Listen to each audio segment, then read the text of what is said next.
Hello everyone and welcome to our next lecture on process essay, and we're going to focus on instructional process essays for today. So let's begin. First of all, there are two types of process essays. The first is instructional process essay, which explains how to do something.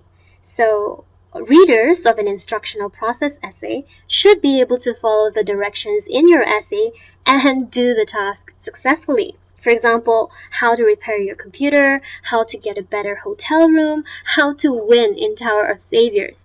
So in these kinds of process essays, right, when you give directions, if readers actually follow the directions, they should be able to, for example, win in Tower of Saviors. So you give them step-by-step directions and they should be able to do the task successfully.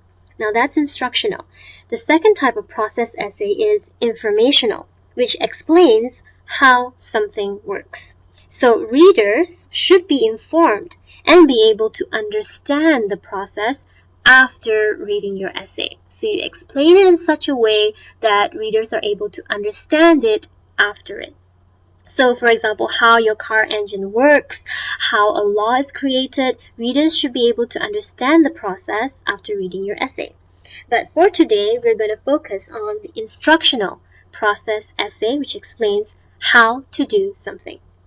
Right, so just like any other essay, process essay, it has an introduction, it has the body, and it has the conclusion. It may have more than 5 paragraphs depending on the number of steps that you have for your process. Now, for the introduction paragraph, you want to describe what the process is or what the problem is. For example, what I mean is, you have an assignment due, it's really important and it's urgent, but suddenly your computer is just not working. So that's the problem. How do you fix it? That's your process. How do I fix or repair my computer? Okay, so you want to describe that a little bit and you want to explain why it is important. Okay, you can describe a perfect step-by-step instructions on how to do something, but if readers don't see why it's important or they don't get why they should read it, then they're probably not going to read on in your essay. So this is very important to explain why your process is important or your topic is important. For example, how to wash a dog would explain that a dog hygiene is very important for their health. Okay, so you explain the importance of your topic in the introduction paragraph. Okay, if there are different ways of doing certain things, you may want to describe them and tell what they are. For example, there are 2 ways of doing this, this and this, but the way that I'm going to describe to you is the most effective or the most important, etc. Okay, you may also want to talk about the length or duration of the process, how long it's going to take, estimation. You can also have a thesis, which is an indirect thesis, right? There are 5 main steps to make a delicious and moist chocolate cake. Now, you don't necessarily have to list down the 5 because that would take very long, but you can just say there are 5 main steps and that would be your thesis, right? So that's introduction. Here are some tips on how to write an interesting introductory paragraph. For example, if your topic was how to jumpstart a dead car battery, you don't start off with first step, you hook up the cables, blah, blah, blah. Okay, but you should paint a picture, give a scenario, give a situation or the problem to make or highlight the importance of your process. Okay, for example, it is a dark, snowy morning in the parking lot, but your car battery is dead. There's no nearby garage around. How do you hook up these stupid cables you find in the trunk? Right? So you paint a picture and then it also shows why your process is important. Or how to make a souffle, which is kind of dessert. You don't say we start off with the eggs. You should give a situation. How would you feel if your new mother-in-law came over for dinner and your souffle came out looking like a pile of scrambled eggs? Embarrassing, right? So here are 5 simple steps you can follow if you want to impress your mother-in-law with a perfect souffle. Go on to describe why it's important, how long it's going to take, and so on. And you'll have a really interesting introductory paragraph for your process essay. Right, so that's introduction, and you go on to your body paragraphs, which is where you will describe the steps.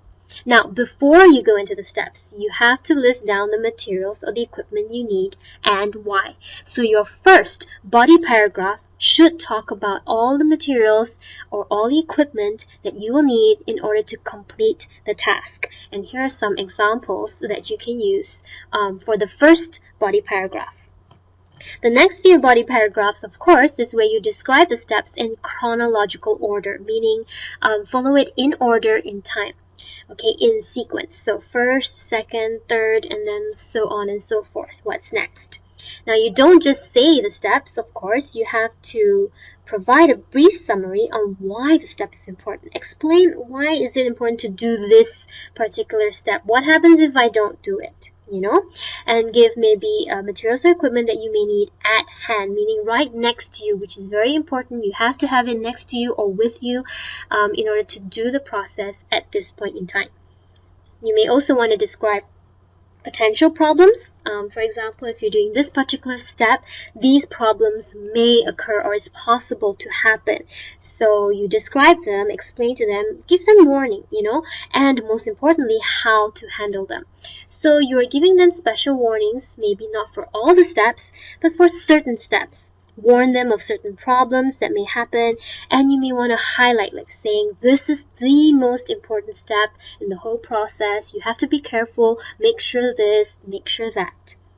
Okay, you can also explain what should or shouldn't be done in a certain step and why. Okay, what will happen? You should do this and you shouldn't do that. Why? Because whatever. Okay, so that is your body paragraphs.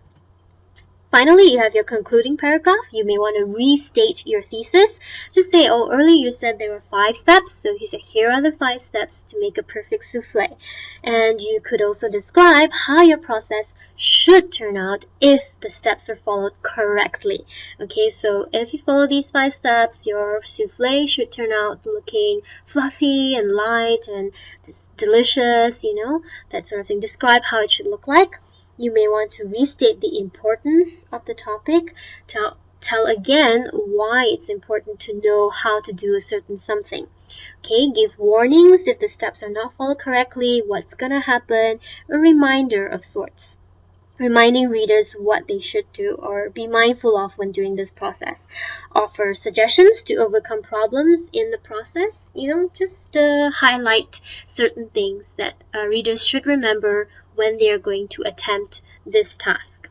Okay, that's about it. Now, I also want to touch about transitions here because in a process essay, you're going to talk a lot about sequence and orders and this and that. So instead of saying, then you do this and then you do that, a lot of then, these are just some of the transitional words or phrases that you can use so that you don't have to repeat the same words over and over again. Alright, and of course, pronouns is very important because in a process essay, you're going to be giving instructions.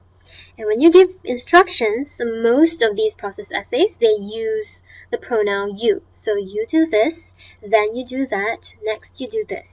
Okay, but you may also use I if you want to explain how you do the process. So you can say first, I do this way and I do that way. Okay, which is fine. However, you must make sure that it is consistent throughout the essay, which means that if you start off with I do this, then I do that, you should also end with I. Don't suddenly change and say, therefore, you should do this. It's very confusing and very messy, not the right way to do it. The key to it is being consistent. Whether you use I or you, make sure that you use it throughout the essay. So yeah, that's about it. Pretty simple. So I'll see you in class. Thank you. Bye.